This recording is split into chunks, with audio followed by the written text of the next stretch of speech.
అందరికీ నమస్కారం. నేను మీ కిరా కార్పేని. అయితే తిరుమల తిరుపతి దేవస్థానానికి సంబంధించినటువంటి లడ్డు విషయంలో కల్తీ నెయ్యి వాడారు అన్న విధానంలో సిట్టు 600 పేజీల ఛార్జ్ షీట్ ని సుప్రీంకోర్టు ఆధ్వర్యంలో జడ్జికి అందించడం జరిగింది. అందులో విస్తుపోయే నిజాలు కూడా బయటపడ్డాయి. అవి ఏంటి అంటే నేను కథ రూపంలో చెప్తాను, అది ఖచ్చితంగా మీరు వినాలి. మన తిరుమల లడ్డు ప్రసాదాన్ని ఆషామాషిగా ఏమీ తయారు చేయరు. అత్యంత ప్రాచీనత కలిగింది, అతి పురాతనమైనటువంటి దేవాలయం. దాని శుచి, శుభ్రత, సువాసన, నాణ్యత విషయంలో రాజీ లేనిది, మరి ఎక్కడా దొరకనిది. అయితే ఈ లడ్డూని ఎలా తయారు చేస్తారు అనేది పక్కన పెడితే అందులో ఏమేమి వాడతారని నేను చెప్తాను. దీని పేరు వైకానస ఆగమ శాస్త్రం. అంటే పూర్వీకులు పురాతన రోజుల నుంచి కూడా ప్రవేశపెట్టేటువంటి పదార్థాలు ఇవి. ఆ శాస్త్రం ప్రకారం వైకానస ఆగమ శాస్త్రం. ఇందులో వాడేవి స్వచ్ఛమైన శనగపిండి, ఆవు నెయ్యి, పంచదార, పచ్చకర్పూరం, ఎండు ద్రాక్ష, యాలకలు. ఇవన్నీ సమ్మేళనమే ఈ లడ్డు యొక్క మహాప్రసాదం. ఇది వైకానస ఆగమ శాస్త్రం. అయితే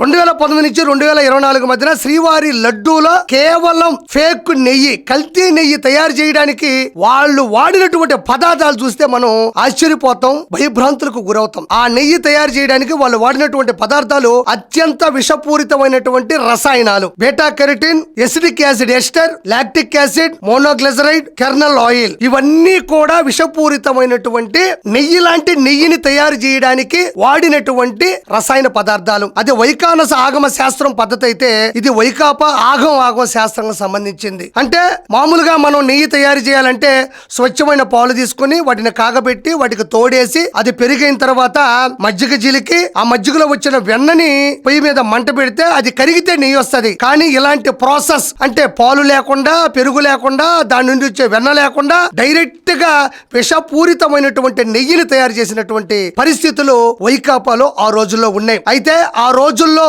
ఈ నెయ్యి ద్వారా ఎంత ఉత్పత్తి జరిగింది, ఎంత వెత్తేశారు అంటే 60 లక్షల కిలోల నెయ్యి సరఫరా అయింది. కేవలం ఈ విషపూరితమైనటువంటి రసాయనాల ద్వారా 60 లక్షల కిలోల నెయ్యిని సరఫరా చేసి 20 కోట్ల లడ్డూల్ని కూడా తయారు చేశారు. దీని ద్వారా 250 కోట్ల రూపాయలని వాళ్ళు లూటీ చేసి తాడేపల్లి ప్యాలెస్ లో వాళ్ళు లెక్క పెట్టుకోవడం జరిగింది. దీని ద్వారా హిందువుల మనోభావాల్ని దెబ్బతీయడం, హైందవ ధర్మాన్ని పక్కన పెట్టడం, అన్యమత ప్రచారాన్ని విస్తృత చేయడం కూడా ఇందులో దాగి ఉంది. అయితే ఇందులో ముఖ్యంగా మనం అర్థం చేసుకోవాల్సింది బోలే బాబా డైరీ, ఏఆర్ డైరీ, ఓరోగానిక్ డైరీ. ఈ డైరీలన్నిటి ద్వారా కూడా ఈ రసాయనాల ద్వారా ఉండేటువంటి నెయ్యిని ఉత్పత్తి చేయించి వాటిని తీసుకొచ్చి శ్రీవారి లడ్డూ ప్రసాదం యొక్క తయారీకి ఉపయోగించడం జరిగింది. అయితే ఇందులో మనం ముఖ్యంగా ఆలోచించాల్సింది ఏంటి అంటే ఈ నెయ్యిని 2019 నుంచి 2024 మధ్యన వాడినటువంటి నెయ్యి ఉంటుంది కదా, ఎత్తిపెట్టినటువంటి నెయ్యిని మనోళ్ళు ఎన్డీడీబీ అంటే నేషనల్ డైరీ డెవలప్మెంట్ బోర్డుకి గుజరాత్ కు పంపిస్తే వాళ్ళు దాని మీద రీసెర్చ్ చేసి అందులో ఏమున్నాయి అని చెక్ చేయడం కూడా జరిగింది. అయితే అందులో చెక్ చేయడం వలనే ఈ నెయ్యిలో పలాని పదార్థాలు వాడారు, అస్సలు పాలు లేకుండా, ప్రోడక్టే లేకుండా నెయ్యి తయారు చేశారు అని చెప్పడం జరిగింది. ఈ రోజు ప్రపంచ వ్యాప్తంగా ఉన్న భక్తులతో పాటు ప్రజలు కూడా నివ్వెరపోతున్నటువంటి సంగతి. అయితే నేను ఇక్కడ అడిగేటువంటి పరిస్థితి ఏంటి అంటే ఇక్కడ వైసీపీ వాళ్ళు చేస్తున్నటువంటి ఆలోచన, మీరు జంతువుల కొవ్వు అన్నారు కానీ 600 పేజీల ఛార్జ్ షీట్ లో జంతువుల కొవ్వు ఉంది అని రాలేదు అని అంటున్నారు. కానీ జంతువుల కొవ్వు అనేది second half cinema. First half కి వస్తే మనం ఫస్ట్ హాఫ్ గురించే మాట్లాడదాం. ఫస్ట్ హాఫ్ లో అస్సలు 0.1% కూడా అస్సలు నెయ్యే లేకుండా రసాయనాల ఉత్పత్తితో లడ్డూ ప్రసాదాన్ని తయారు చేశారు అంటున్నారు. జంతువుల కొవ్వు విషయం సెకండ్ హాఫ్ లో తేల్తది. వాటి మీద ఇప్పుడు PCR టెస్ట్ చేశారు. దాని వల్ల అంటే PCR టెస్ట్ వల్ల అందులో జంతువుల కలేబారాల కొవ్వు గాని, పంది కొవ్వు గాని ఉంది అనే విషయం బయట పడదు. కానీ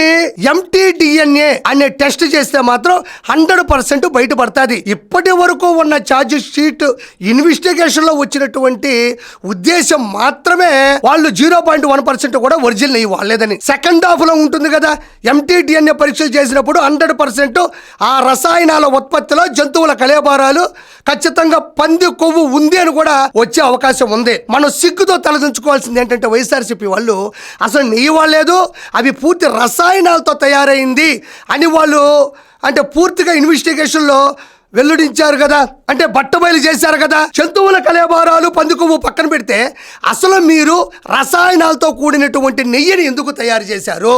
పూర్తి రసాయనాలతో కూడినటువంటి నెయ్యిని తయారు చేసి ఎందుకు లడ్డూ ప్రసాదాన్ని తయారు చేయాల్సి వచ్చింది అని నేను ఈరోజు ప్రశ్నిస్తున్నా.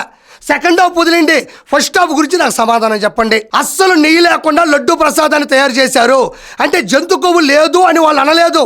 ఇంకా ఇన్వెస్టిగేషన్ జరుగుతుంది, పూర్తి స్థాయిలో వాటి మీద టెస్టులు చేయాలని చెప్తున్నారు. కానీ అది రాలేదు అని మీరు అంటున్నారు కదా, అంటే అస్సలు నికార్సైన నెయ్యి వాడలేదని కూడా వచ్చింది కదా. దీనికి మీరు ఏం సమాధానం చెప్తారు? అంటే అస్సలు నెయ్యి లేని రసాయనాలతో కూడినటువంటి నెయ్యితో మీరు లడ్డు ప్రసాదాన్ని తయారు చేశారని ఒప్పుకుంటున్నారా? అంటే జంతువుల కొవ్వు, మళ్ళీ పదే చెప్తున్నా, జంతువుల కొవ్వు లేదు అని చెప్పట్లేదు, ఇంకొంచెం సమయం పడుతుంది అంటున్నారు. మరి ఇప్పుడు రసాయనాలతో కూడిన నెయ్యితో కూడినటువంటి లడ్డు ప్రసాదాన్ని 20 కోట్ల లడ్డుల్ని 250 కోట్ల లూటీ చేసి 60 లక్షల కిలోల నెయ్యి సరఫరా ఎందుకు చేశారు? అది లేదు అంటే ఇది ఉందన్నట్టే కదా. దీనికి మీరేం సమాధానం చెప్తారని నేను ఈ రోజు మిమ్మల్ని ప్రశ్నిస్తున్నా. మీరు మనుషులా, పశువులా? వేల సంవత్సరాల చరిత్ర ఉన్నటువంటి అత్యంత ప్రాచీన కలియుగ దైవం వెంకటేశ్వరుని గుడిలో, టీటీడీ దేవస్థానంలో మునిపెన్నడు లేని విధంగా ప్రపంచ హైందవ భక్తుల ఆరాధ్య దైవం వెంకటేశ్వరుని సాక్షిగా ఆయన ముందు పెట్టేటువంటి లడ్డు ప్రసాదంలో పూర్తి స్థాయి ఏమాత్రం నెయ్యి లేని లడ్డు ప్రసాదం ఎందుకు పెట్టాల్సి వచ్చింది? మీరు ఎంతసేపు జంతు కొవ్వు లేదంటున్నారు, కానీ ఏడ రసాయనాలతో తయారు చేసినటువంటి నెయ్యిని వాడేవని మీరు ఒప్పుకుంటున్నట్టే కదా. మరి దీనికేం మీరు సమాధానం చెప్తారు? ఎందుకు చేయాల్సి వచ్చింది? డబ్బుల కోసం ఇంత కక్కుర్తి పడతారా? ఆ దైవం నుంచి మీరు తప్పించుకోగలరా? ఇక్కడ మళ్ళీ మనం ఒకటి ఆలోచించాలి. ఇక్కడ అక్యూజ్డ్ 34, అక్యూజ్డ్ 35, అక్యూజ్డ్ 36 ముగ్గురు నిందితులు ఉన్నారు. A34 మడ్డి విజయభాస్కర్ రెడ్డి, A35 బత్తుల సురేంద్రనాథ్, ఇతను scientist, principal scientist. A36 Kulkarni Jayaraj Rao. వీళ్ళందరూ కూడా ఈ యొక్క ICAR NDRI national dairy research institute లో పనిచేసిన వాళ్లే. దీనికి సంబంధించినటువంటి ఆలోచన, ఐడియాలు, పూర్తి స్థాయిలో ప్రణాళిక ప్రవేశపెట్టింది. ఇవన్నీ కూడా ముందుకు తీసుకొచ్చి 250 కోట్లు ఎత్తేసేటట్టు పూర్తి స్థాయిలో పనిచేసింది కూడా వైవి సుబ్బారెడ్డి, ఆయన PA కె చిన్నప్పన్నతో పాటు ఈ రీసెర్చ్ ఇన్స్టిట్యూట్ లో పనిచేసే వాళ్ళందరూ కూడా దీంట్లో వేలు పెట్టి, దీంట్లో పంది కొవ్వు ఉంది అని తెలియకుండా ఉండే విధంగా PCR టెస్ట్ చేయించారు. ఇప్పుడు చేయాల్సింది PCR టెస్ట్ కాదు, MT-DNA టెస్ట్. ఇందులో 100% ఎలాంటి కొవ్వు పదార్థాలు ఉన్నాయి, ఎలాంటి జంతు కళేబారాలకు సంబంధించినటువంటి ఫ్యాట్ వాడారు అనేది 100% బట్ట బయలు పడుతుంది.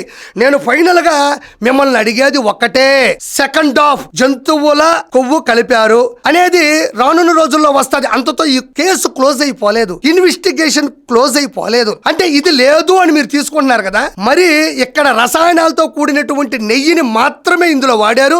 అసలు పాల పదార్థం అస్సలు లేదు, 0.1% కూడా ఇందులో పూర్తి స్థాయి నెయ్యి లేదని చెప్తున్నారు కదా. అంటే మీరు దీనికి ఒప్పుకున్నట్టే కదా. ఎందుకు మీకు హిందువుల మీద అంత కోపం? ఎందుకు మీరు ఇంత దారుణ స్థాయికి దిగజారిపోయారు?